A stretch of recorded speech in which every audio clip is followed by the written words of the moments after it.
ფილმი 1987 წლის საქართველოს თავისებური მატიანია.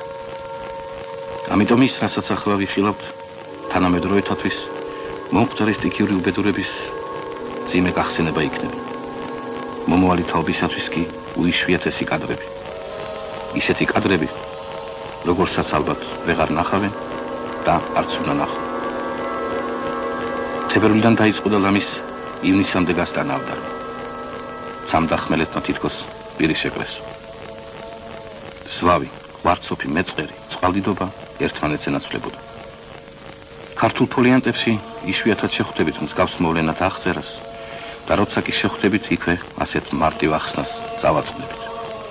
ეგ იმიტომ, რომ განვამრავლეთ ცოდვა ღმრთისა მიმართ და არა კეთილად ვიყვართ სჯულიო.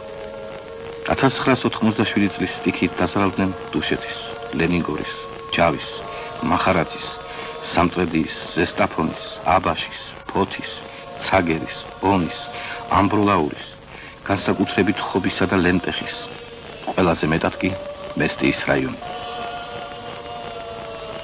კადრებს, რომლებსაც ახლა უყურებთ, მესტიისა და ხობის რაიონებში გადაღებული. დიდი განსაცდელი დაატყდა თავს მესტიის რაიონში მულახის, უშგურის, ჭუბერისა და ხაიშის მოსახლეობას. ზვავთა შედეგების სალიკვიდაციოდ მთელი რესპუბლიკა დადგა ფეხზე. სტიქიის შედეგები ფრიად საგანგაშო იყო. დაიღუპა 100-ზე მეტი ადამიანი. დაიტბორა 300 კვადრატული კილომეტრი ტერიტორია. დაინგრა და დაზიანდა 4500-ზე მეტი ინდივიდუალური საცხოვრებელი სახლი.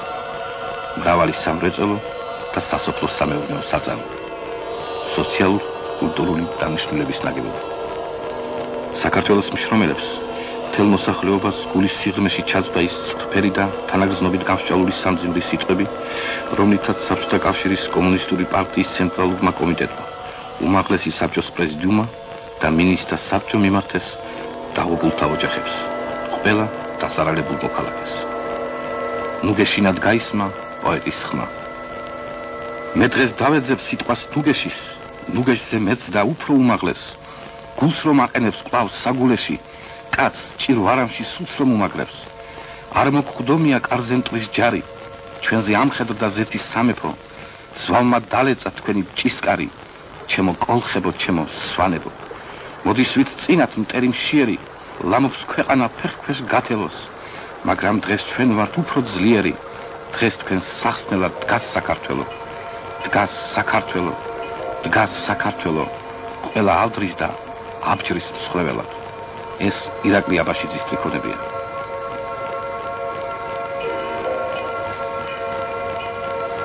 ახლა კი მორის ფოცხიშვილს მოусმინოთ.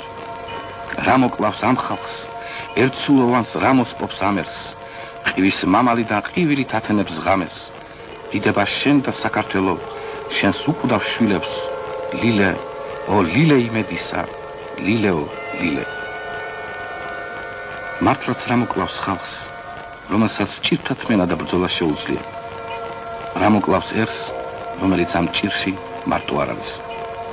ამის ნათელი დადასტურება იყო აზერბაიჯანელი ახალგაზრდა მეომრის, რახიბ მამედოვის მაგალითი, რომელმაც საკუთარი სიცოცხლის ფასად ათობით ადამიანი იხსნა სიკვდილისაგან.